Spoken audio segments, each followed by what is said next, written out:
Muchas gracias también al doctor Nelson. Lo que le quería pedir a todos es que tengamos los micrófonos apagados y en silencio, las cámaras, por si hay problemas de señal, para poder ver la presentación y escuchar al doctor con todas nuestras capacidades. Podemos ir haciendo las preguntas en el chat, por si quieren, a medida que van surgiendo, pero las vamos a responder al término de la presentación. Así que le doy la palabra al doctor Lagos, y muchas gracias a todos los que están participando. Bueno, muchas gracias a todos por la invitación. Voy a compartir mi pantalla para comenzar esta charla. Me cuentan si hay cualquier problema, que no se vea o no se escuche bien.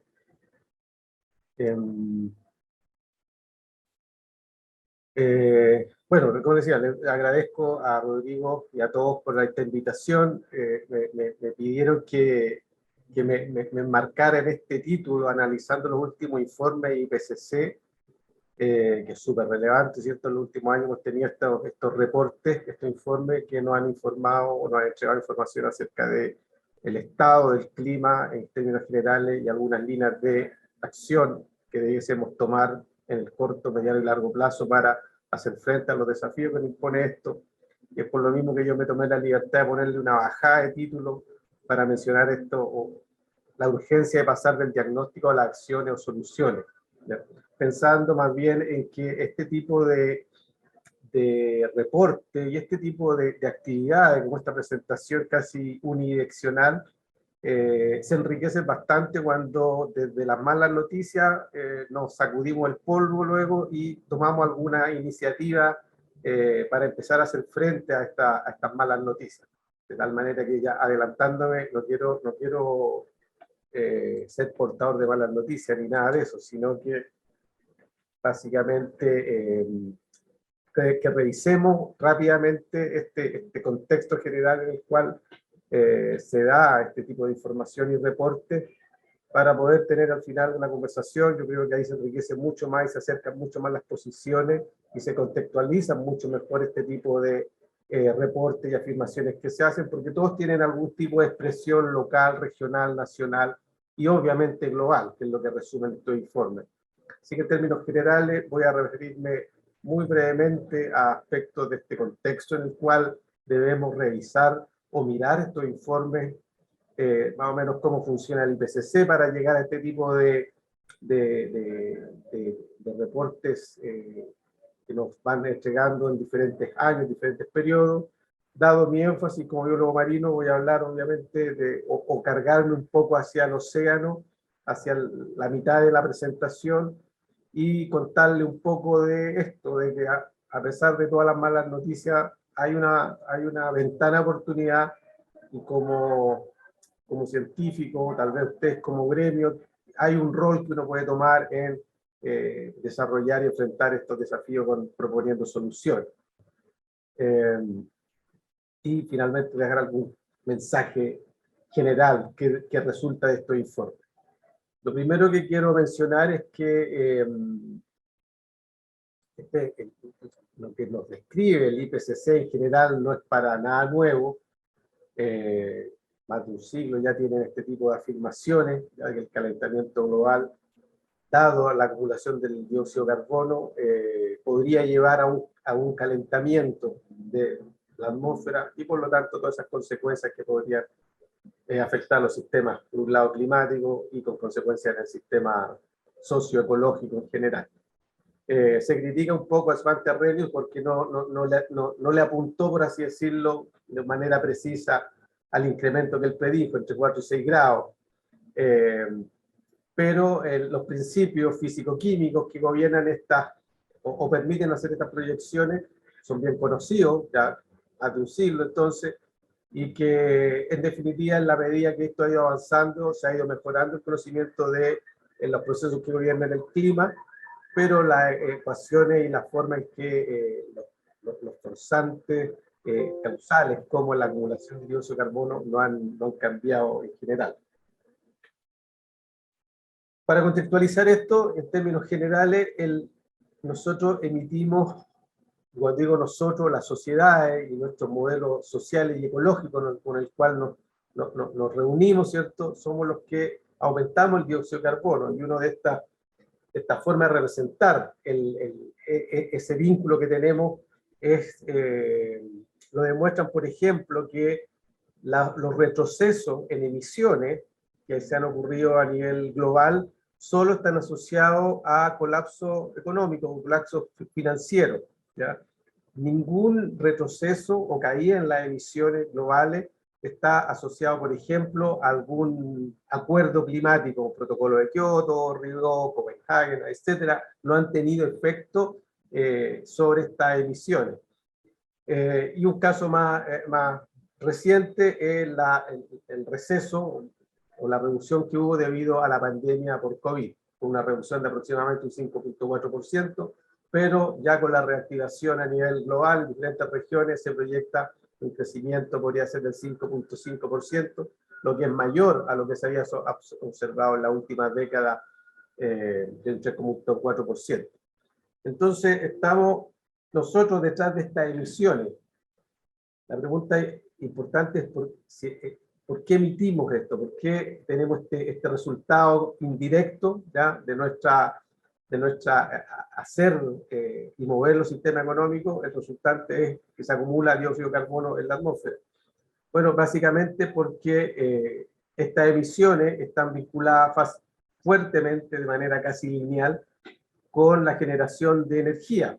Y obviamente la energía la usamos para hacer trabajo, ¿cierto? Para nada se va a mover en el universo, incluso si es que no hay una energía que mueva para que ocurra ese trabajo. Y no escapamos de eso, obviamente. Y otra relación interesante que está detrás de estos patrones globales es que en la medida que los países o estados, etcétera, tengan capacidades para generar energía, ¿cierto? Y transformarla en trabajo, aumenta, por ejemplo, el Producto Interno Bruto, perdón, de esos países, de tal manera que aumentan los ingresos, etcétera. En esa línea, no quiere decir, por ejemplo, acá a la derecha le muestro un gráfico de la relación entre el GDP y el consumo de energía en diferentes países. No quiere decir que hay una relación lineal y que cada país vaya generando más energía, consumiendo más energía y aumentando su ingreso. Las trayectorias son bastante oscilantes y algunos pueden avanzar y retroceder en este tipo, pero hay un patrón, que lo muestra la línea más gruesa ahí, que nos sugiere esa relación, ¿ya? Y obviamente Chile no escapa esa relación. Chile no es un país que tenga grandes fuentes de energía, por lo tanto siempre estamos pendientes de cómo vamos a mover o qué energía va a ser utilizada para mover la economía. Hemos tenido periodos, ¿cierto?, donde se ha carbonizado nuestra materia energética en el sentido de que se han generado termoeléctricas. Hace como unos 10 años atrás, con el debate bajo el esquema de la Patagonia sin represa, donde grandes proyectos hidroeléctricos fueron bloqueados, por así decirlo, con harta movimiento ciudadano, etcétera, pero en ese mismo intertanto también hubo una carbonización por la generación de varias termoeléctricas a lo largo de Chile. Entonces estamos en ese dilema, ¿cierto?, de necesitamos energía para mover la economía, y en ese juego es que se carboniza la materia energética y se elimina el dióxido de carbono a la atmósfera, que es un proceso casi marginal en el caso de Chile, pero muy relevante en países como China, Estados Unidos, India, Rusia, que son los principales actores en estas emisiones.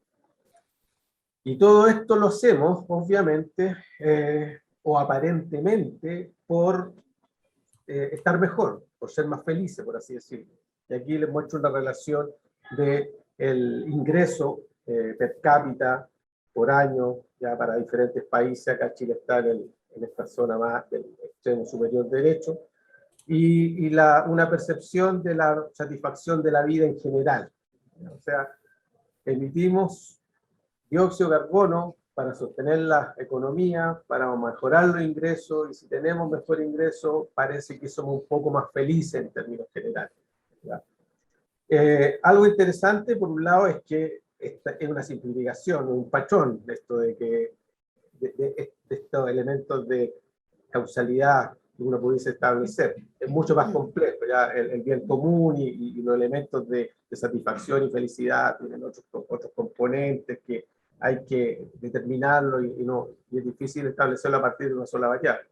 Pero sin embargo, aparentemente este tipo de relaciones son bastante bien establecidas, independientemente de las causas, el patrón existe y hay una relación entre lo que es ingreso y percepción del bien común o bienestar de las personas. En las primeras etapas, entonces, de los ingresos, se sostiene que las ganancias económicas se invierten en necesidades básicas, salud, mantención, educación, etcétera. Y luego, en la medida que aumentan estos ingresos, ¿cierto?, pasamos a mencionar lo que son los patrones patrones de consumo, estilo de vida. Y por lo tanto, si nos volvemos atrás, uno puede decir también que cuando hay pocos ingresos, hay poca energía y hay pocas emisiones, ¿ya? Y si se dan cuenta, esta relación no es lineal, ¿ya?, sino que tiene una asíntota por arriba, y que parece entonces que a bajos niveles de emisiones, a bajos niveles de consumo de energía, son compatibles esas condiciones con una percepción de la vida satisfactoria.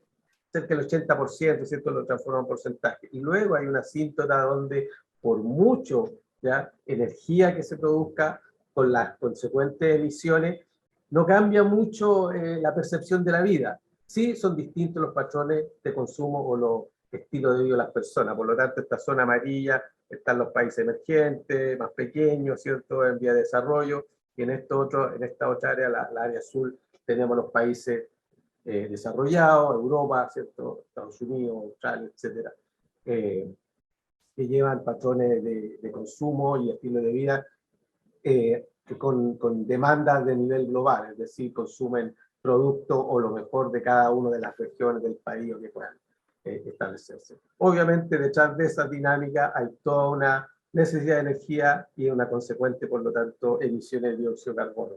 Ese es el contexto general en el cual pareciera que estamos bloqueados. Emitimos dióxido de carbono, entonces aparentemente para estar mejor, para ser felices. Pero obviamente un efecto indeseado que tiene las consecuencias que el IPCC nos llama a ponerle atención.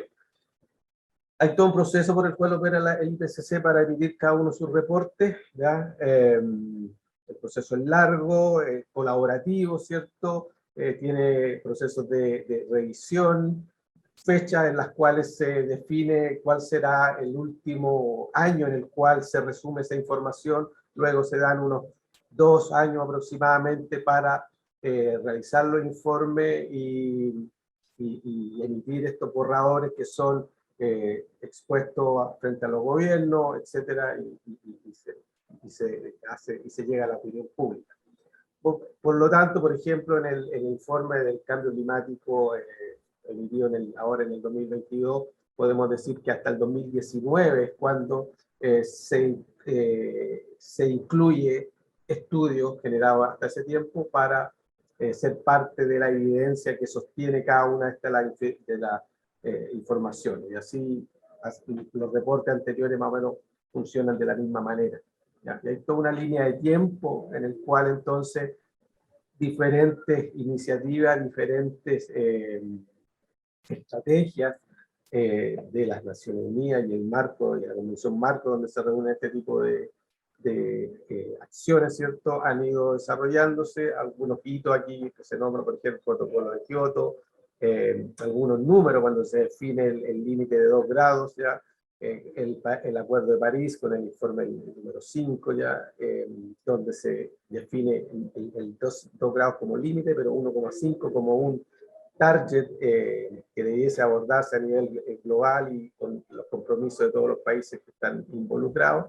Y en la última etapa, entonces, ya están proyectados los informes que hemos visto más recientemente. Aquí en azul, hasta cuando se hizo esta figura, por ejemplo, hasta el 2014, ya estaban todos estos informes evacuados, estaban en manos de los tomadores de decisiones, y esto último, del 2018-2019 en adelante, es que aparecen en los nuevos informes un énfasis en el calentamiento global, enfocado en el target de 1.5 grados Celsius a partir de la COP que se empieza a hacer en Chile, ¿cierto? Emerge esta necesidad de hacer un reporte focalizado en el ciclo del agua, en el océano, la criósfera, etcétera.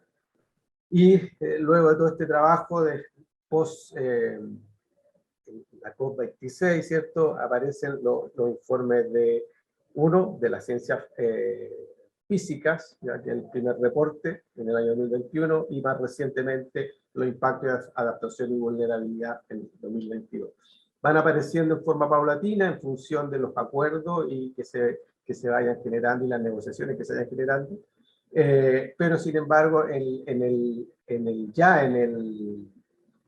reporte de las ciencias físicas del año 2021, el resumen para tomadores de decisiones incluye algunas menciones de los otros grupos de trabajo, ¿ya? El grupo de trabajo número 2, que se encarga de hacer esto de impacto de adaptación y vulnerabilidad, que define, digamos, o estas interacciones que hay entre los impactos de las ciencias del clima y su expresión en los sistemas sociales y económicos. Un contrapunto para contextualizar también la agenda que tenemos hoy en día a partir de estos informes es que teníamos previamente una agenda que era para la agenda de 2021, ¿ya?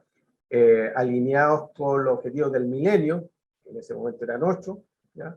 Pero ya pasó el 2021 y se hizo esta modificación en el año 2015 de estos objetivos de desarrollo del milenio, fueron transformados en los objetivos de desarrollo sostenible, 17 objetivos, ¿cierto? Con un horizonte de más años, por lo tanto, el 2021, como se consideraba ya muy pronto, no habían ocurrido transformaciones, no habían ocurrido estos compromisos, así que se postergó hasta el año 2030, ¿ya? Independiente de estas transformaciones, ¿cierto? Hay una nueva énfasis para abordar cada uno de estos objetivos, y algunos de estos, por ejemplo, son muy relevantes para irlo desglosando, tal vez en otra presentación puede ser, pero al menos a mí me parece que desglosan, independiente del orden de importancia, varios de los temas fundamentales que debiesen abordarse no solo en Chile, sino a nivel local, nacional, etcétera, para ir avanzando en esta abordar de la solución. Y como contrapunto también, para interpretar estas proyecciones, sostener que esto está basado en la mejor ciencia hasta un determinado tiempo, ya durante el periodo de escritura de esto no se sigue revisando evidencia. Desde los inicios fue criticado por la necesidad de ir incorporando estas nociones de certidumbre o incertidumbre que tiene cada una de las afirmaciones, y por lo tanto eso es parte sustancial de cada una de las afirmaciones que se logra hoy en día. De tal manera que yo también voy a tratar de ser más bien ahí referente al reporte cuando me refiero a algunos de los contextos o afirmaciones que emergen de estos informes. Obviamente todo esto está basado en síntesis y en general en las ciencias básicas, en modelación, ¿ya? Los modelos, como ustedes saben, y como tal, tienen errores, pero teniendo mejor conocimiento, esos errores se transforman en modelos o alimentan modelos que pueden ser mucho más útiles. En ese contexto, más o menos, en que histórico, contextual, etcétera, emerge este último informe, ¿ya? Y yo también no los quiero agotar en esta presentación porque probablemente lo que yo voy a decir hoy día ya les llegó por los medios, ¿ya? Que es tratar de hacer estos resúmenes sintéticos, ¿cierto?, de información bastante compleja, pero que podemos reforzar. Así que voy a tratar de irlo viendo rápidamente. Lo primero es describir el estado actual del clima y la forma en que se realizan estas afirmaciones, ¿ya? Es inequívoco en esta oportunidad, en este reporte, la influencia humana no es discutible, ¿ya? Ni siquiera tiene grados de certidumbre, ¿ya? Se fue progresivamente aumentando esa certidumbre en los dos últimos reportes previos, 2007-2014, donde del 90 pasó al 95% de confianza en términos de atribuir la influencia humana al calentamiento de la atmósfera. Hoy en día esa certidumbre se resume en este concepto de que es inequívoco, ¿ya? Y estos cambios son rápidos y generalizados, ¿ya? Es decir, están ocurriendo a tasas, por ejemplo, que no tienen precedentes, como dice ahí, y están ocurriendo en todas las regiones ya que han sido clasificadas y que han sido tipificadas para revisar la expresión de la variabilidad del clima en cada una de estas, ¿ya? Entonces, a esta escala, estas modificaciones que se están observando hoy en día no tienen precedentes. Aquí hay algunos gráficos que están tomados de este reporte donde muestran desde 1950 en adelante cómo han sido estas fluctuaciones, pero estos hacia atrás se pueden proyectar en varios siglos, incluso miles de años, y dependiendo de la variable que se esté midiendo, si es temperatura o algún otro forzante climático, este incluso puede ser hasta millones de años. Esto está ocurriendo en todos diferentes fenómenos meteorológicos, ¿ya? Y climáticos extremos. Se han resumido, por ejemplo, cambios en olas de calor, fuertes precipitaciones, que son las inundaciones o las flash flood que ocurren repentinamente, ocurrieron en Europa el año pasado, ya ocurrieron aquí en Paraguay hace poco, sequía como la que tenemos acá en Chile, otros fenómenos como ciclones tropicales, etcétera.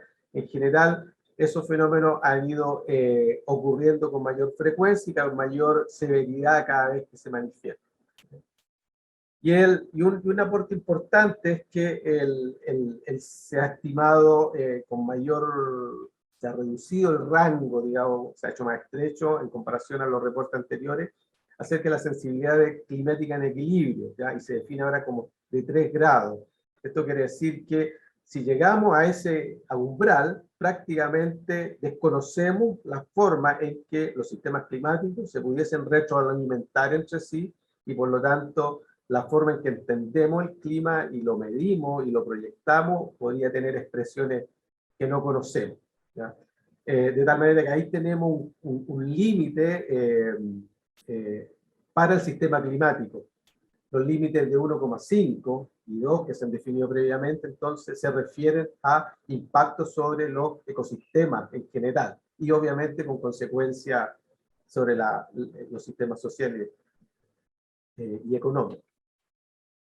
Hacer que estas proyecciones, ¿ya? Los posibles climas del futuro, cómo va a ocurrir esto, o cómo se expresa esto bajo estas trayectorias.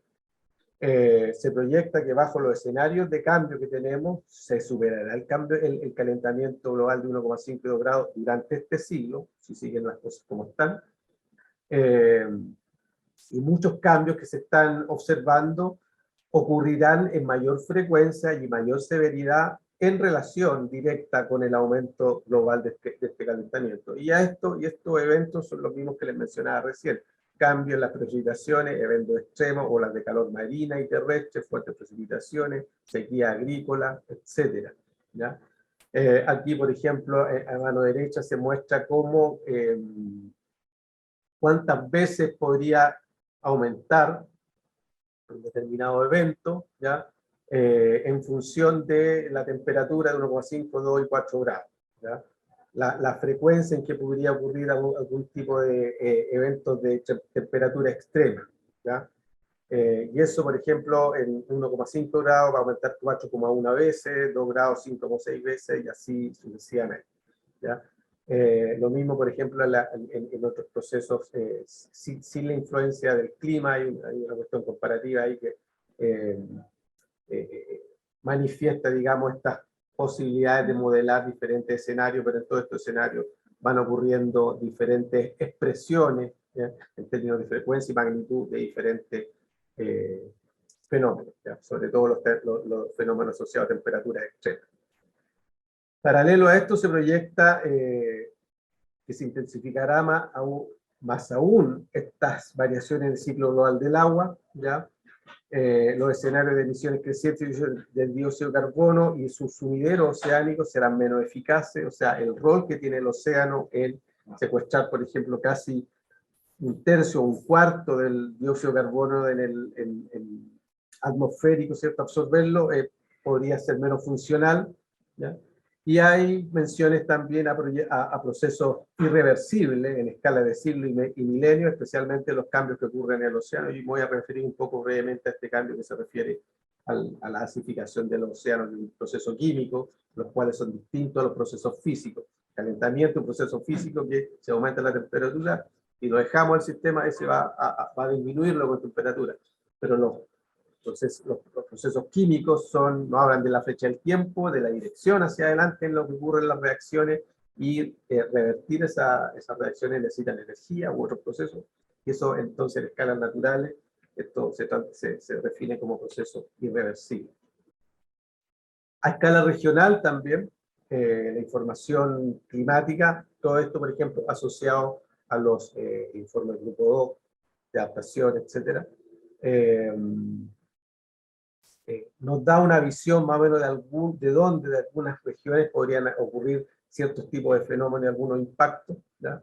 Por ejemplo, acá se muestran los cambios en la estructura del ecosistema, en los cambios en los rangos de distribución de la especie, en la estacionalidad ya de la floración y la fenología de algunas plantas.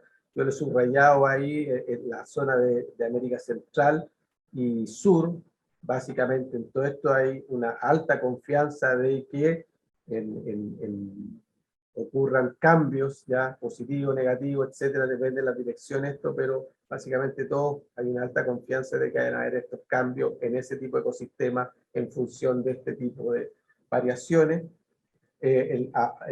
Abajo también para la misma zona se habla de los impactos que pueden haber en escasez de agua, en la salud y bienestar, y impactos sobre la infraestructura de ciudades, etcétera, ¿ya? Que pueden ser negativos, adversos o neutros, y algunos u otros no evaluados, ¿ya? Y los colores se refieren a la confianza que pudiese tener cada una de estas afirmaciones en términos de estos impactos. Algo relevante también que se manifiesta ahora es que en cada región van a ocurrir este tipo de impactos, ¿cierto? Pero además existen interacciones entre estos impactos en esa región, ¿ya? Y la forma en que interactúan o se expresen también no va a tener va a ocurrir igual en términos de proyecciones, a pesar de estas interacciones con estos forzantes que ocurren a nivel más local o regional. De tal manera que va a haber una modulación en las formas que se expresen, pero en términos progresivos, eso igual va a tener estos elementos de calentamiento en el sistema terrestre o calentamiento en la superficie del océano a mayor o menores tasas, debido a estos procesos que pueden ocurrir en las diferentes regiones.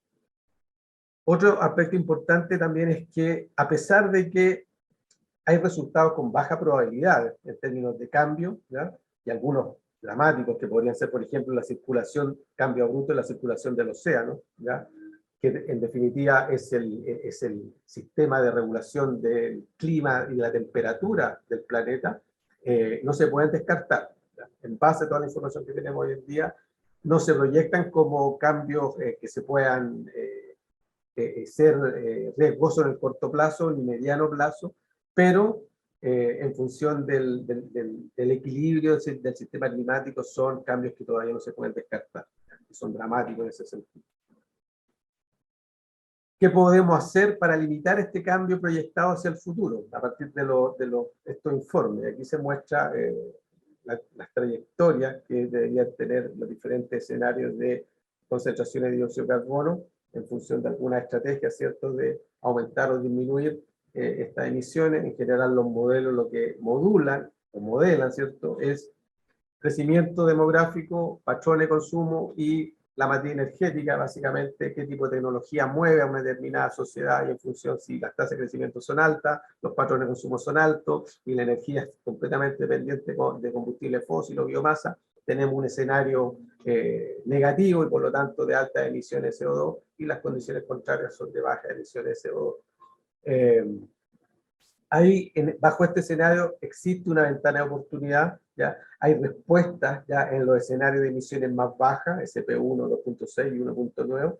En estos escenarios se ven resultados rápidos en las concentraciones de dióxido de carbono en la atmósfera, pero esto implica tener en el corto plazo emisiones, si no bajas, al menos netas, que sean cero. Es decir, que lo que estemos viendo seamos capaces también de estarlo absorbiendo por los sistemas naturales o por alguna estrategia de adaptación y mitigación que se estén desarrollando.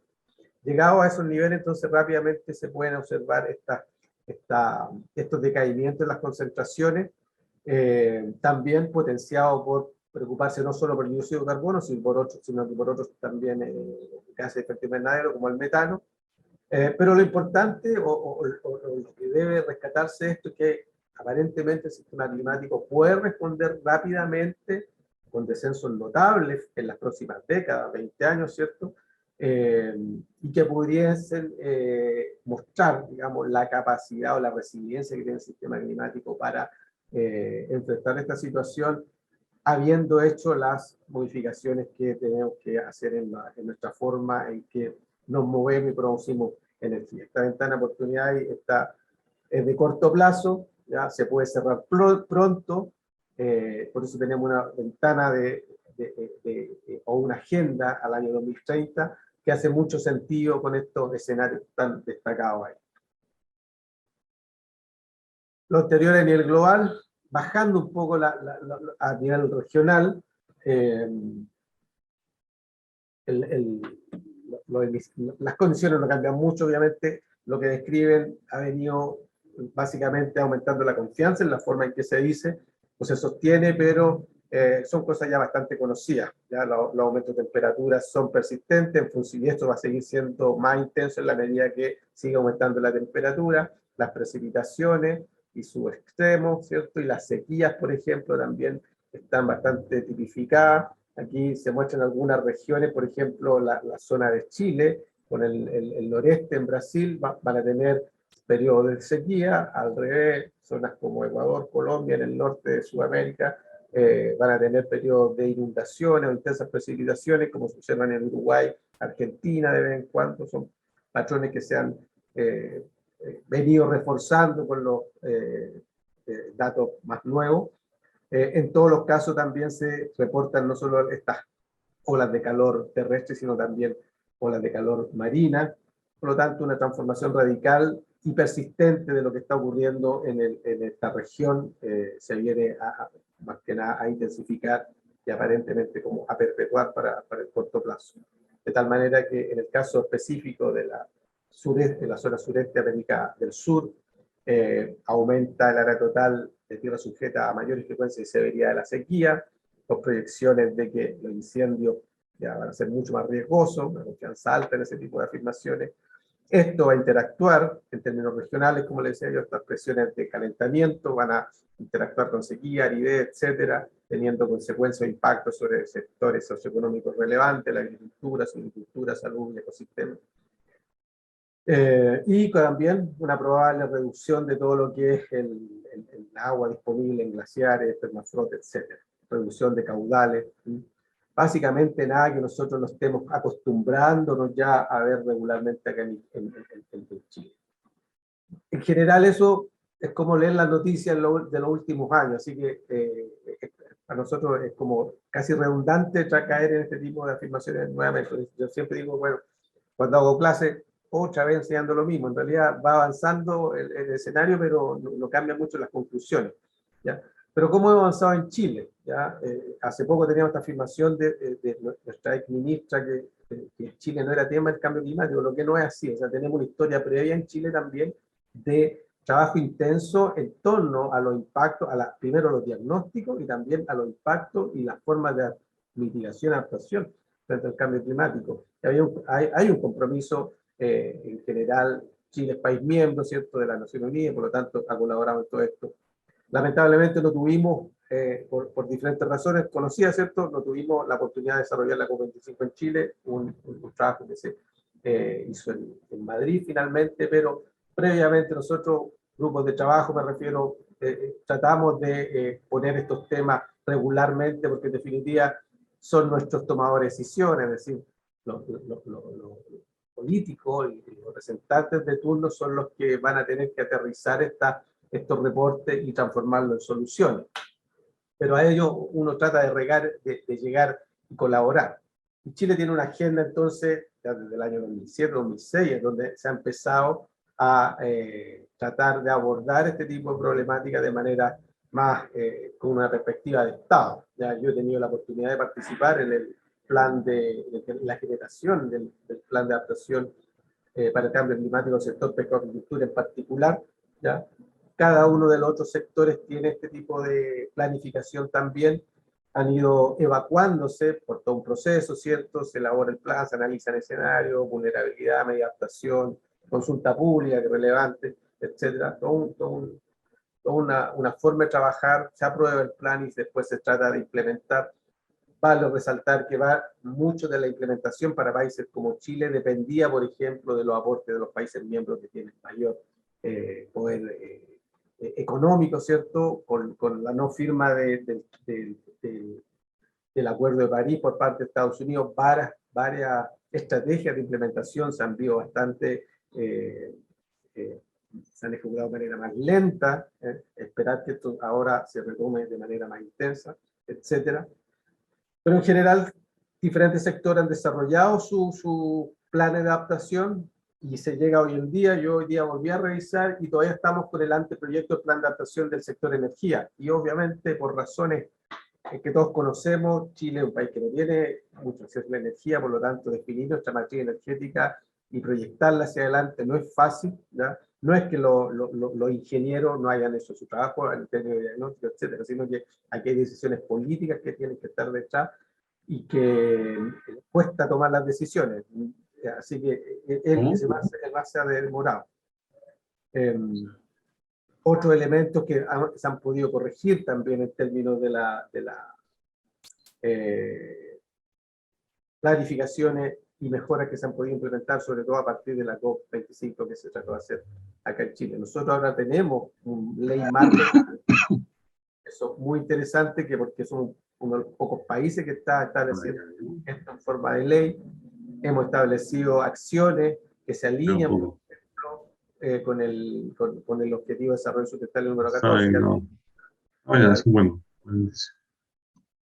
Aquí yo les muestro algunos y en negrilla muchas de las experiencias previas que el Ministerio a cargo del Ministerio de Relaciones Exteriores, el Ministerio de Medio Ambiente han reunido para que sean parte de estas acciones que Chile puede desarrollar. Chile es un país que está acostumbrado a los desastres naturales y por lo tanto varias de esas leyes que tenemos para enfrentar ese tipo de problemas son parte de nuestras declaraciones y compromisos de acciones también. Por lo tanto, no se ha necesitado generar muchas más leyes o reglamentos o normas para abordar ciertos compromisos que están dentro de estos acuerdos como de París, etcétera. Así que en eso ha sido estratégico los ministerios de Chile para ir alineándose. Aquí algunas otras en función de lo marino. Algo importante en todo este tipo de desarrollo y de planificación es la participación ciudadana, ¿ya? Nosotros tenemos un plan de acción que expira este año, que pasó por un proceso de actualización también, pero siempre es relevante estarse acordando de la ciudadanía, de cómo la ciudadanía se conecta con este tipo de políticas o planificaciones de largo y mediano plazo. Por ejemplo, para este plan, en el año 2016, yo busqué dentro del plan así, con el buscador de la herramienta de buscador, busqué el océano, ¿ya? Y en este plan aparecía 2 veces, en el CONA, que es el Comité Oceanográfico Nacional, y en una cita, pero no habían, ¿ya?, líneas de acción en términos del océano, ¿ya? El concepto marino no existía, ¿ya? Yo agregué ahí chorito porque en esa época había, si ustedes se acuerdan, en 2016, una crisis debido a la marea roja en Chiloé, y había, a partir de problemas ambientales, había una fuerte crisis social allá también en esa zona. Entonces, se desconectan a veces este tipo de diagnóstico y planificaciones con los problemas que se están generando en el día a día, ¿ya? La FAN o las floraciones de algas nocivas no estaba en la planificación de Acción Nacional de Cambio Climático en esa época, ¿ya? Y obviamente en esta actualización se han incluido, pero pareciera que tienen que quedar estos conflictos sociales para que podamos hacer los cambios, ¿ya? Y es súper importante porque hoy día estamos en un momento constituyente, ya probablemente todos ustedes están revisando de lo que a ti es más vigente o no, a sus áreas, etcétera. Yo, por ejemplo, aquí resumí para hoy día algunos de los aspectos de la crisis climática, varios conceptos interesantes que obviamente van a tener una bajada y una expresión en función de si esto se aprueba o no se aprueba, pero que conecta varios de los objetivos de desarrollo sustentable, la planificación de largo plazo de cambio climático, con estos otros reportes también. ¿Ya? Así que es algo que tenemos que tener muy en cuenta para los escenarios futuros. Para ir cerrando, les voy a hablar brevemente de lo que es los impactos en los océanos en particular, a partir de estos diagnósticos y en mi caso particular empezar a hablar de soluciones. Dos temas que les quiero hablar, que salen en estos informes, que es del pH del océano y el impacto en pesca y agricultura, por ejemplo. ¿Ya? La disminución del pH en el océano es algo que tiene mucha certeza, la certeza es alta. El océano se va a acidificar. Y los impactos en general van a ser negativos, ¿ya? O positivo o negativo, dependiendo de algunas zonas a nivel global. O sea, el pH va a bajar y el impacto es negativo. Y esto también está proyectado en algunas cosas. También les voy a hablar un poquito de esto del nivel del mar, que es algo que estamos trabajando más recientemente. La acidificación se ocurre por esta absorción del dióxido de carbono por el océano, un proceso natural, pero que debido a que aumenta en la atmósfera por equilibración de presiones parciales, este dióxido de carbono entra en el océano y por lo tanto ocurre una reacción química, ¿cierto?, donde el dióxido de carbono se forma ácido carbónico, este es un ácido débil, que está por ejemplo en todas las bebidas, así que no es dañino, un ácido débil, se disocian sus iones componente y por lo tanto aumenta la concentración de los hidrogeniones o iones hidrógeno en el océano, y eso es proporcional, el aumento de esos iones es proporcional a la acidificación. Mientras más iones hidrógeno, más ácido un ambiente. La preocupación es que el océano logra amortiguar este tipo de fluctuaciones recuyendo a los iones carbonato, ¿ya? Y los moluscos, presentes en la pesquería artesanal y en la acuicultura, construyen su esqueleto, ¿cierto?, con carbonato. Por lo tanto, uno de los grupos vulnerables son todos estos organismos que sostienen la pesca y la acuicultura, ¿ya? Esta acidificación es medible. El aumento de la presión parcial de dióxido de carbono en el océano es progresiva, un decaimiento en el pH y también una disminución de los iones carbonato que en otras condiciones estarían disponibles para que los organismos construyeran sus conchas de carbonato, hoy día no pueden porque eso se empieza a escasear, ¿ya? Este cambio también no tiene precedentes, ¿ya? Aquí hablamos de 800.000 años, las fluctuaciones de en azul el CO2 y en rojo el pH, o sea, aumenta el dióxido de carbono, entra en el océano, por lo tanto, produce ácido carbónico, etcétera, y esta consecuente disminución de pH en escalas obviamente muy intensas en relación a los periodos anteriores. Una de las consecuencias en general para los organismos es que disminuye el estado de saturación del carbonato, ya les mencionaba recién, debido a que este carbonato es usado entonces bajo estas nuevas condiciones para amortiguar el exceso de hidrogeniones o iones de hidrógeno. Los organismos marinos, ya los que producen esqueletos de carbonato, como los corales, los moluscos, etcétera, requieren una energía mínima para poder empezar a calcificar. Y por ejemplo hay un índice que se genera a partir de estos indicadores de la disponibilidad de carbonato, que si es bajo 1 prácticamente se disuelven, sobre 1 pueden construirlo bajo condiciones extrafisiológicas, ¿ya? Pero en general las condiciones que se dan en Chile, por ejemplo, y ahí lo relevante de la modulación regional que ocurre es que en general en Chile están siempre los organismos bajo extrafisiológico. Por lo tanto, si le sumamos a estas condiciones naturales de la costa de Chile la acidificación progresiva, entonces esto podría ser mucho más riesgoso para estas comunidades. Y Chile tiene una diversidad importante de este tipo de organismos que son vulnerables, ya con un gradiente de norte a sur en términos de las capacidades del océano de absorber o emitir dióxido de carbono. En la Patagonia, por ejemplo, ahora se absorbe el dióxido de carbono debido a que esas aguas son más frías, pero por particularidad de la costa de Chile, en algunas zonas también, podríamos decir, se respira CO2. El océano es tan ácido que el dióxido de carbono que está contenido ahí incluso se aporta a la atmósfera. En términos de balance, sí, para la costa de Chile, la costa de Chile viene a ser un sumidero neto de CO2, ya debido a que secuestra más que lo que se emite por diferentes procesos. Y nosotros nos hemos preocupado de eso, pues hemos estudiado, digamos, los efectos sobre diferentes recursos de la pesca artesanal y la agricultura, ¿ya? En términos globales, o términos regionales, perdón. Mientras más aumenta el dióxido de carbono, los indicadores de desempeño de diferentes organismos de la costa de Chile y diferentes lugares de la costa de Chile tienen desempeño más negativo, por lo tanto es bastante preocupante ese escenario, sobre todo para lo que es la pesca y agricultura, que depende del molusco en general acá en Chile. Expandimos estudios, por ejemplo, con colegas de otras universidades hacia una escala global, analizando patrones en diferentes regiones del planeta, y los resultados no cambian también. Algunos son menos intensas sus caídas en términos de desempeño. En general, los más vulnerables siguen siendo corales y organismos como moluscos, etcétera, ¿ya?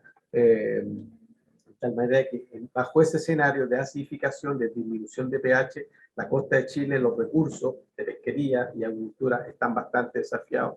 Incluso nuestro estudio que les estoy mostrando ahí pone un énfasis en que aparentemente hemos sido bastante austeros en hacer estas predicciones, aunque los efectos en negativo podríamos estar incluso subestimando este tipo de impacto.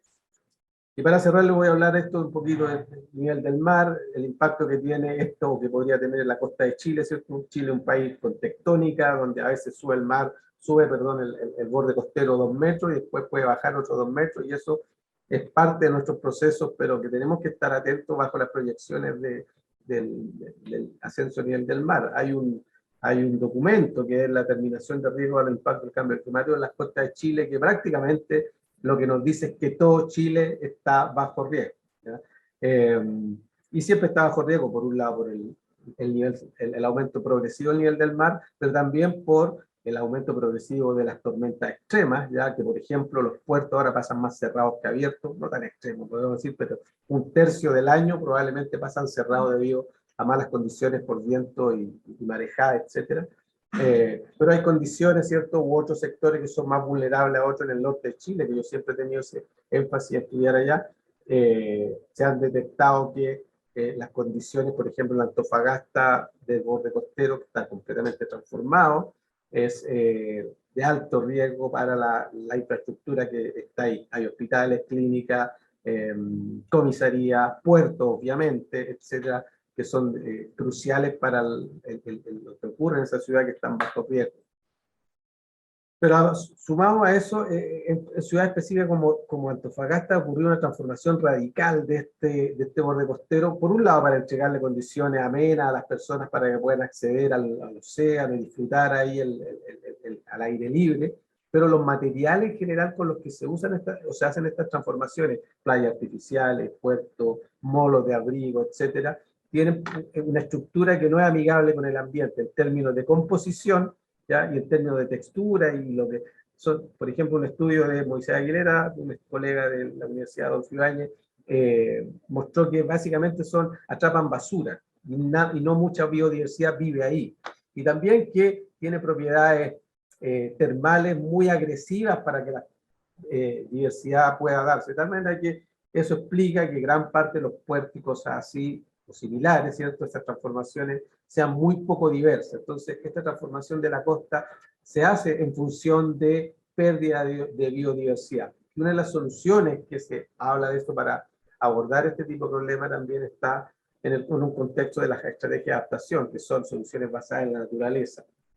Aquí les muestro algunas de las cosas que se están diseñando para abordar este tipo de problemas en la zona costera. La expectativa, por ejemplo, es imitar la naturaleza con algunos módulos, como ven ahí, que pueden ser instalados en la costa y permitan la recuperación de la biodiversidad. En el largo plazo se espera que esto sea cubierto completamente por organismos, ya, de tal manera que incluso aísla la infraestructura costera, lo que va a requerir, por lo tanto, menos mantención, por ejemplo, y esto pudiese ser la manera en que se pudiesen enfrentar de manera más orgánica los embates o los problemas que están asociados a riesgo de infraestructura costera debido a otras amenazas asociadas al cambio climático. Aquí hay otra estructura, por ejemplo, se le llaman vertipools, son como unos cántaros, unos floreros que se adosan a las paredes, que retienen agua y por lo tanto también pueden modificar la estructura del borde costero de manera más amigable, ¿cierto? Incluso se pueden usar en algunos casos, son buenos ejemplos de este tipo de intervenciones para realizar educación ambiental. Otras cosas como las pozas intermareales que son bastante carismáticas. Entonces hay herramientas de transformación para el borde costero que pueden implementarse en función de estos problemas, por ejemplo, que tenemos en Chile de transformación. Luego de cada terremoto y tsunami tenemos que transformar y rehabilitar la costa, y hay formas de hacerlo que sean más amigables con el ambiente y que probablemente puedan ser capaces de enfrentar los embates de estos desafíos que nos impone el clima. No todo está hecho en todo caso en este tipo de investigaciones, lo que es textura, composición y la capacidad térmica que tienen este tipo de transformaciones es algo, por ejemplo, que a nosotros nos interesa estudiar acá en el Centro de Investigación. Tenemos un nuevo proyecto que está en colaboración con la Universidad de Santiago, Universidad Adolfo Ibáñez y otras iniciativas para buscar soluciones de materiales que puedan ser amigables con el medio ambiente, pero también que cumplan los estándares de la ingeniería de obras civiles, costeras, ¿cierto? Para hacer estas transformaciones que se necesitan. Ahí les muestro a grandes rasgos el enfoque que tenemos para empezar a trabajar, algo del estado del arte que se está haciendo, pero en general no es fácil, se requiere harta interdisciplina y transdisciplina para empezar a explorar este tipo de cosas. Una de las recomendaciones generales que estamos siguiendo es que esto ya no lo podemos hacer solo, es decir, solo de la perspectiva ecológica en mi caso, sino que estamos integrando a ingenieros mecánicos, estamos integrando a personas que trabajan con las comunidades para hablar cómo se perciben estas transformaciones. Es decir, tenemos que hacer esto entre todos.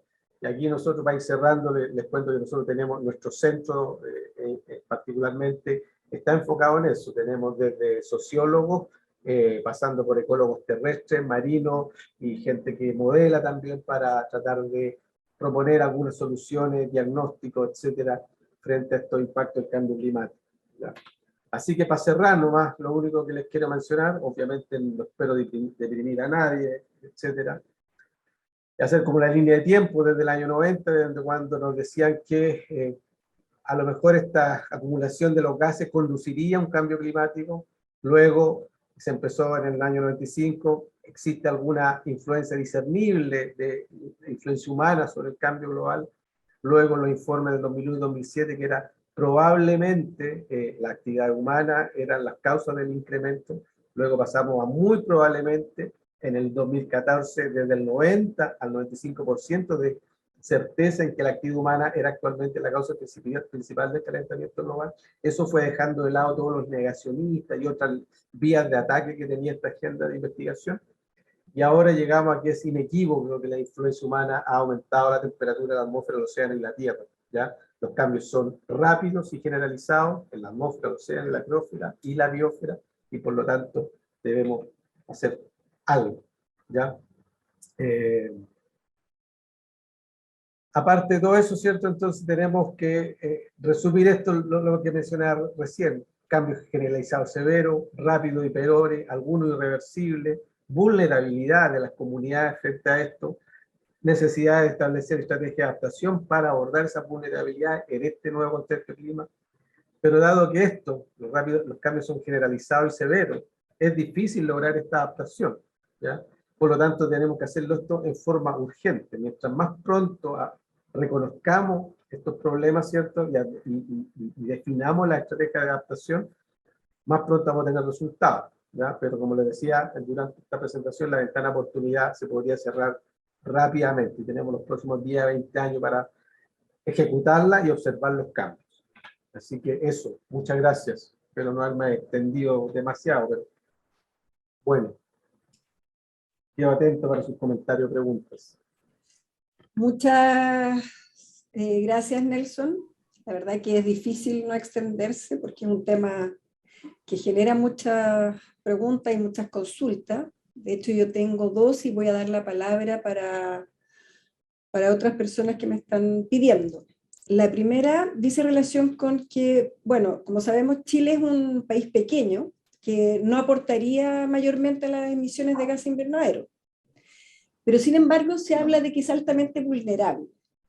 Entonces la pregunta es, ¿cuánto de real hay de que Chile puede ser uno de los países más afectados? Es bastante, o sea, porque básicamente proyecciones en el caso de la región en la que está Chile se basan en los datos previos de los últimos 50 años y lo que hemos tenido. Nosotros no tenemos tantas series de tiempo, ¿cierto? Pero tenemos algún tipo de información y los científicos se han encargado de recopilarla.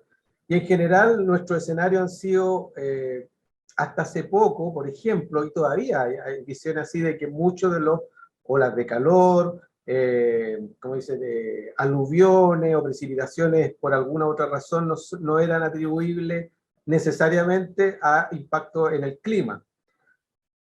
Sin embargo, hoy día ya prácticamente eso de que ser tan cauteloso en las afirmaciones, uno se puede relajar y decir, bueno, si esto no es el clima, así va a ser. Y estas proyecciones que tenemos hoy en día, acordemos en el 2016, también Chile Central prácticamente se estaba quemando, ¿ya? Con una ola de incendios terrible que no se ha repetido porque simplemente no han habido más temperatura. Porque en términos de estrategias de adaptación, todavía no tenemos el avión, el superavión que nos prometieron para enfrentar este tipo de amenazas, ¿ya? Y bueno, eso en el sistema terrestre, o sea, la mega sequía se sigue prolongando, etcétera. Nosotros los científicos discutimos si vamos a tener que cambiarle el clima semiárido a Chile, a Santiago, o si seguimos diciéndole clima mediterráneo. Son discusiones casi académicas nomás, pero ya nos vamos a decidir, por así decirlo, en estos nuevos escenarios. Mientras tanto, ya deberíamos actuar si esto como una sequía que se sigue propagando. Y en la costa de Chile, en el caso particular que les mencionaba yo de la acidificación, este secuestro de CO2, un proceso natural, pero que ahora está intensificándose básicamente porque se está intensificando la concentración de dióxido de carbono en la atmósfera y por proceso de equilibración esto tiene que acidificarse, ¿ya? Y va a seguir acidificándose de manera irreversible en la medida que estas emisiones aumenten. Entonces, si tenemos problemas en la distribución y en el ciclo del agua, vamos a tener problemas en sectores como la agricultura. Gran parte de la energía nosotros la obtenemos también de hidroeléctrica, entonces vamos a tener problemas de tipo energético. Y bueno, somos un país marítimo también, eso lo define, por ejemplo, ahora la nueva constitución, y tenemos todas estas amenazas de aumento de temperatura, de olas en el océano, pero también de acidificación. Y la pesca artesanal ya sostiene gran parte de los sistemas socioeconómicos a lo largo de la costa. Somos grandes productores de acuicultura de molusco, el segundo después de China, imposible ganar a los chinos, pero somos el segundo país que produce más chorito a nivel planetario. Entonces, y en la Patagonia, y es una zona que se está acidificando. Entonces, los desafíos y vulnerabilidad son bastante evidentes. Probablemente la pregunta es cuánto podemos, cuán resilientes son nuestros sistemas naturales para enfrentar estos cambios progresivos, ¿ya? También nos dice el reporte de que va a haber una modulación, o sea, van a ocurrir con diferentes presiones regionales.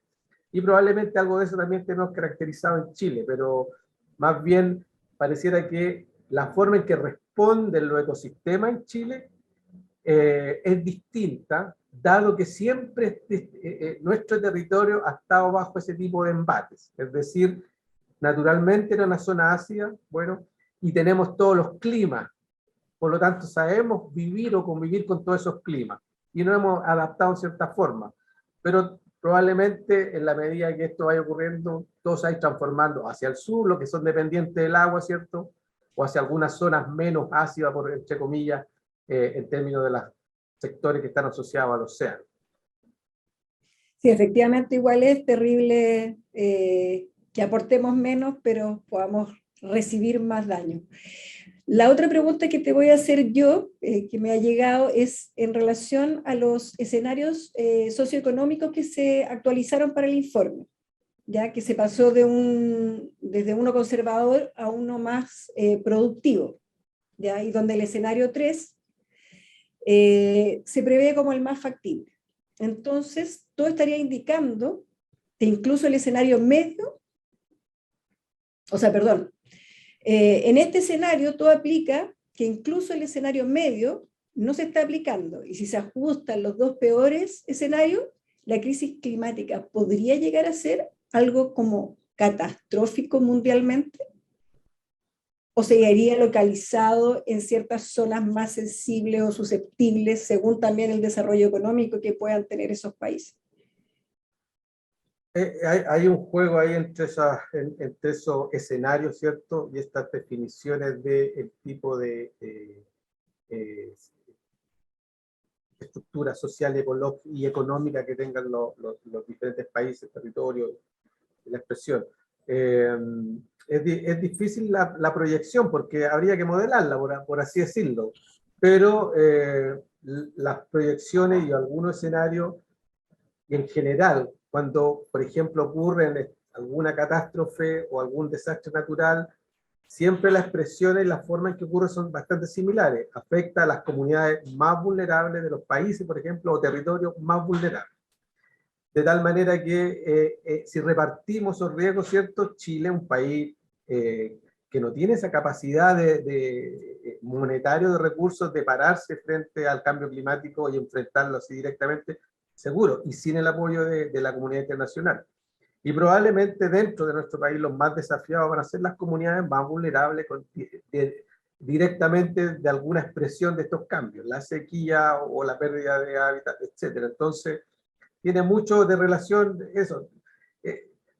¿Para qué seguir siendo catastrófico? Digo yo, mantengámonos en una visión, digamos, de que algo podemos hacer y esa estrategia de adaptación, aplicarla de manera dirigida sobre estas comunidades más vulnerables. Sabemos dónde están, ¿ya? Están hechos esos diagnósticos. Entonces, ahí probablemente donde uno identifique esa vulnerabilidad es donde hay que aplicar rápidamente esta estrategia de transformación.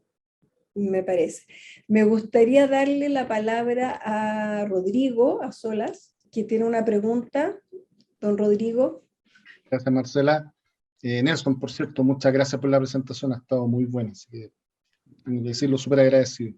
Mira, hoy en estas fechas, bueno, en este periodo con la pandemia vivimos yo creo que un escenario de simulación de cómo sería quizá el escenario más conservador respecto a la respuesta al cambio climático, donde en este periodo de cuarentena, ¿no es cierto?, mundial prácticamente, los gases de efecto invernadero bajaron incluso hasta en algunos casos 54%. Pero eso, y lo estamos viviendo, provocó una crisis económica mundial, donde una vez que el mundo, entre comillas, salió a la calle nuevamente, empezó a producir a los mismos niveles, incluso más, y con un retraso en la producción que provocó la famosa crisis de los chips, por ejemplo, y un montón de cosas que tienen en la economía con problemas a nivel mundial, alta inflación, pobreza, etc. Entonces, ahí uno se pregunta, dice, bueno, parece que en los dos escenarios de tomar medidas drásticas o no hacer nada, la población mundial va a ver afectada su calidad de vida. Entonces, en estos casos donde uno dice, bueno, ¿cuál es finalmente la diferencia que se puede hacer para que la gente vea? Porque a veces mucho de los análisis que se hacen por algunos economistas quizás es que, bueno, pues igual vamos a tener problemas económicos, como que el mundo fuera resiliente y esto no va a pasar nada. Entonces, lo que te consulto al respecto es cómo se puede dejar claro de que no hace, o sea, de que siempre ya estamos en una condición que el riesgo o los problemas económicos van a estar presentes. Pero lo que implica el cambio climático de no hacer nada y asumir de que, bueno, va a ser solo un problema económico que tan potente es en esta catástrofe natural que estamos viviendo. A eso te enfoco de este cambio que se produjo, porque lo vivimos. Siempre fue anunciado un compromiso político que no se cumple, el Acuerdo de París, por ejemplo. Pero esto ya lo vivimos, o sea, bajamos las emisiones y provocó una crisis económica. Entonces, ¿cómo podemos contrastar eso versus lo terrible que puede ser el cambio climático? Bueno, lo que tú nos mencionas es básicamente este bloqueo que tenemos, estamos atrapados en una manera de producir trabajo, ¿cierto? Emitiendo CO2. Tenemos que desacoplarnos de eso. Hemos tenido señales, por ejemplo, cuando Donald Trump y Estados Unidos no firmaron el Acuerdo de París, China tomó rápidamente un liderazgo en la estrategia de producir todo lo que estuviera asociado y bajar los costos, todo lo que esté asociado a energía solar, por ejemplo. Y se notó su participación en ese tipo de sectores y lo vimos acá en Chile que cayeron los precios, etc.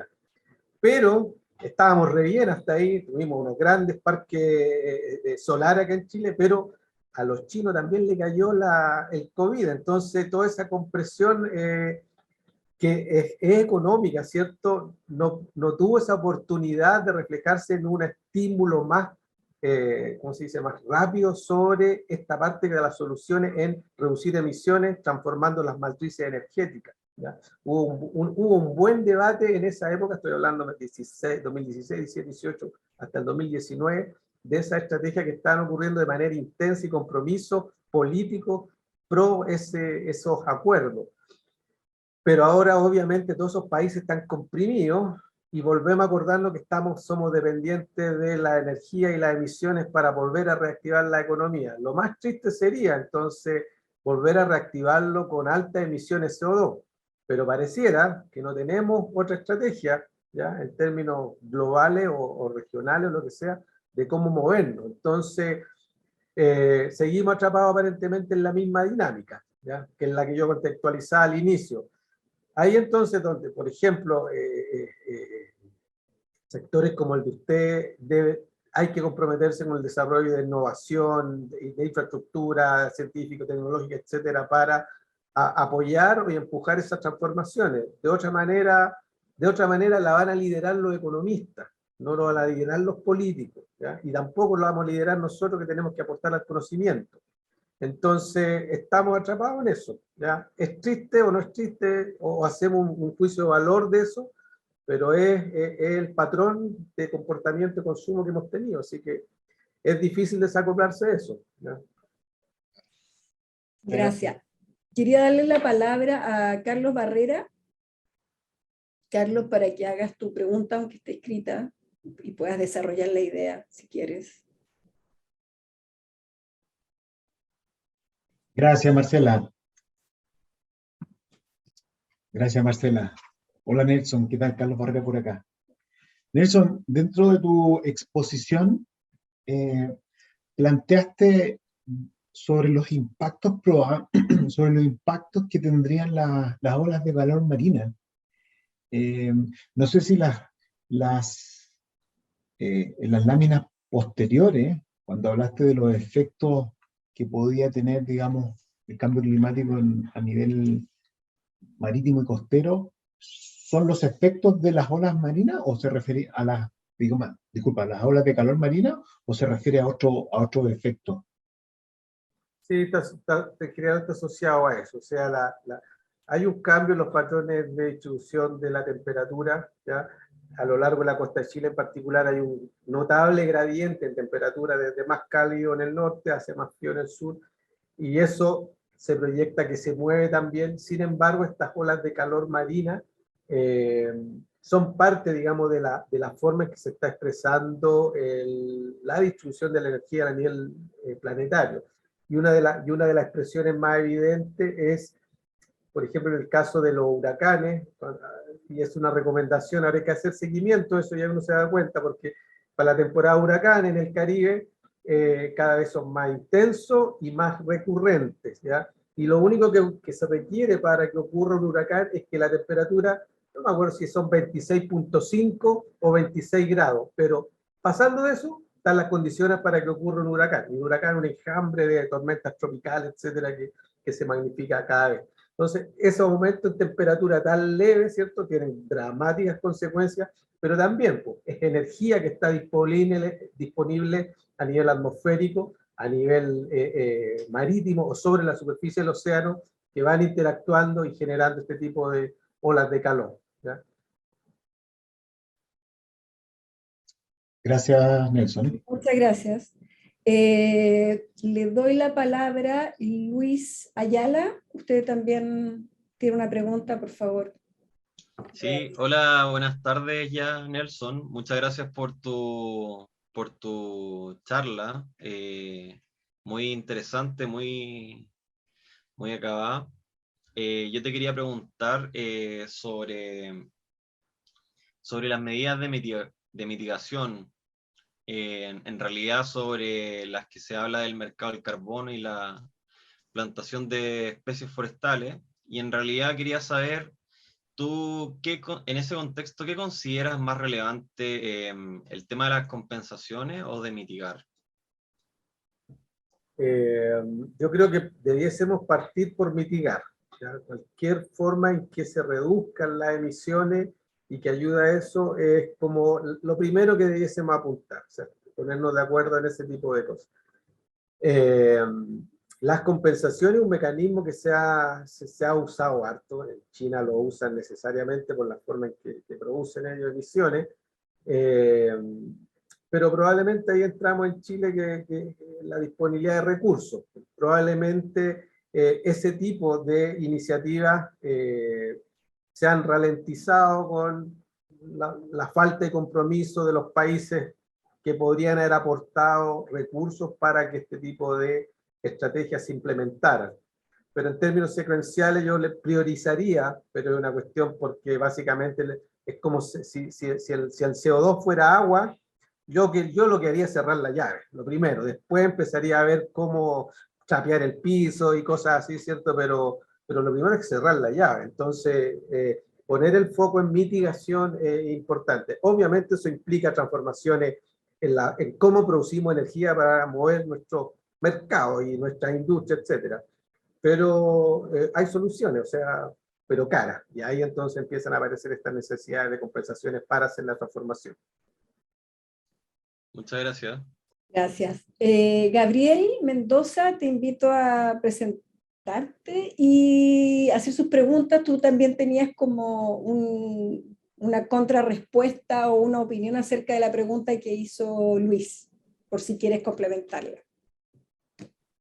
Y vamos a cerrar, disculpa, y vamos a cerrar con la última pregunta de Marilyn para dar el cierre y darle las gracias a todos, ¿vale? Gracias, Gabriel. Haga su pregunta. Se me perdió Gabriel. Sí, mira, buenas tardes. Particularmente mi consulta hace relación a diversos modelos de cambio climático que hacen justamente trabajos predictivos para ver, por una parte, cómo pueden aumentar o disminuir las precipitaciones a futuro en relación a evaluación de impactos. Algunos modelos anuncian aumento de precipitaciones, otros anuncian disminuciones, pero no todos ellos son compatibles o son directamente aplicables a lo que ocurre en Chile. En ese sentido, en base a tu experiencia, lo que tú has podido ver, Nelson, y aprovecho también de felicitarte por tu exposición muy clara, muy bien argumentada, con mucho fundamento. De estos modelos que se están utilizando o que están disponibles, ¿cuáles serían, bajo tu concepto, los que podrían ser los más adecuados para poder hacer este proceso de evaluación de impactos cuando se requiere incorporar la componente cambio climático para poder desarrollar un modelo o un proceso de mitigación o compensación a futuro respecto a los impactos de proyectos que están siendo evaluados en este momento? Sé que la pregunta es compleja, pero ¿cuál es tu opinión respecto al menos de estos modelos que están existiendo de cambio climático? Muchas gracias. Bueno, es muy buena la pregunta, porque obviamente eso yo creo que eso es lo que deberíamos hacer en el corto plazo. Lamentablemente en Chile, por ejemplo, para diferentes sectores y proyectos, existen poca información, y ahí me refiero a serie de tiempo sistemática, tomar las últimas décadas, que pudiesen alimentar estos modelos que tengan una expresión más regional, ¿ya? Estamos al debe ahí, y obviamente no hemos tenido una política de seguimiento de variabilidad ambiental, ¿ya? Y los científicos tenemos proyectos de 3, 4 años de horizonte que a lo mejor los podemos encadenar y así ir midiendo en el más largo plazo para poder alimentar esos modelos. Entonces, la pregunta es súper relevante y muy interesante para definir efectivamente cómo pudiese proyectarse un proyecto, ¿cierto?, bajo posible escenario, en particular en una determinada región dentro de Chile. No tenemos modelos, pero que son alimentados por las grillas de datos a nivel global también, ¿ya? Tenemos los escenarios que han sido reducidos en expresión de mayor resolución y cosas así, pero aún son dependientes de estos datos de mayor, más grueso, por así decirlo. Es decir, son datos tomados por satélite que los tratamos de aumentar la resolución para que se expresen a niveles de kilómetros o metros, pero no podemos tener todavía esos modelos alimentados a partir de serie de tiempo específicas puesta a lo largo del territorio. Entonces, básicamente, es una necesidad. Yo creo que es una herramienta que debemos cerrar en el corto plazo para poder responder las preguntas como las que planteas tú. De otra manera, es muy difícil proyectarse, sobre todo en proyectos que van a tener demanda de uso de recursos naturales. Hablemos de agua, por ejemplo, o ese tipo o algún otro recurso en pesquería, alguna población que, si no la sabemos modelar en el espacio y tiempo, va a ser imposible prácticamente manejar. Entonces, más bien ahí tenemos una brecha. Yo preferiría resaltar la brecha que tenemos en conocimiento de esta serie de tiempos que son súper necesarias para poder establecer nuestros propios modelos regionales, lo que debiese nos preocupar, ¿ya? Así que bueno, nosotros también con la COP que casi se hace en Chile, tuvimos un veranito San Juan en la ciencia, por así decirlo, que tomó un verdadero realce de la necesidad de establecer estas bases de datos, series de tiempo, repositorios, etcétera, pero todavía falta implementarlo. Hay una política oceánica, etcétera, que es relevante, que no la teníamos antes, que hoy día la tenemos, y que es súper necesaria para hacer este tipo de proyecciones, sobre todo en donde trabajo yo, que el sistema marino. Entonces, desde esa perspectiva, yo conozco que existe esa brecha, probablemente en el sistema terrestre estamos también al debe en ese sentido. Y eso a nivel estatal y de lo académico, obviamente.